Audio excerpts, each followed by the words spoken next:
மக்களே இங்க பாருங்க, சைனால நம்ம ஷாங்காய்ல தாங்க இருக்கோம். இந்த கோயிலுக்கு முன்னாடி எவ்ளோ மக்கள் வந்துகிட்டே இருக்காங்கன்றத நான் உங்களுக்கு முன்னாடிலாம் காட்டியிருப்பேன். இந்த கோவில சுத்தி எவ்ளோ பெரிய வளாகம் இருக்கு. எல்லாமே சிறப்பா இருக்குது. இந்த கோயிலுக்கு மக்கள் வராங்கன்னா, ஏன் அவ்ளோ நம்பிக்கை வந்துச்சுன்னு பார்த்தீங்கன்னா, இவங்க நெறைய விஷயங்கள சொல்றாங்க ஆக்சுவலா. முதல்ல வந்து இந்த இடத்தாண்ட வந்தோம்னா, நல்ல செல்வ செழிப்பா இருக்கலாம். வெல்த் அக்குமுலேஷன் நல்லா நடக்கும் அப்படின்றாங்க. கெட்ட விஷயங்கள தவிர்க்க முடியுன்றாங்க.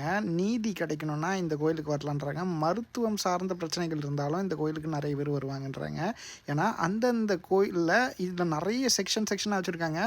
ஏன்னா, ஒவ்வொரு சாமிக்கும் ஒரு நம்ம கருவறை வச்சிருப்போம் பார்த்தீங்களா? அதே மாரி தான் இங்கேயும் ஃபாலோ பண்றாங்க. அதனால வந்து நம்ப ஊரு வழிபாடு முறையும், இவங்களோட வழிபாட்டு முறையும் கிட்டத்தட்ட மேட்ச் ஆகுற மாரி தான் எனக்கு ஃபீல் ஆகுது. ஆனா, இவங்க போட்டிருக்க அந்த காஸ்டியூமு, அதுக்கப்புறம் சாமிக்கு போட்டிருக்க அந்த டிசைன், அலங்காரம் அதெல்லாம் கொஞ்சம் டிஃப்ரெண்ட்டா தான் இருக்கு. பட் ஆனா நம்பிக்கை எல்லாருக்கும் கிட்டத்தட்ட ஒண்ணு தான். எல்லாருமே நல்லா இருக்கணும், எல்லாமே எந்த பிரச்சனையும் இல்லாம இருக்கணுன்றது தான் விரும்புறோம்ல. அதே தான் பேசிக் பார்த்தீங்கன்னா எல்லாருக்கும் அதே தான். நீங்க என்ன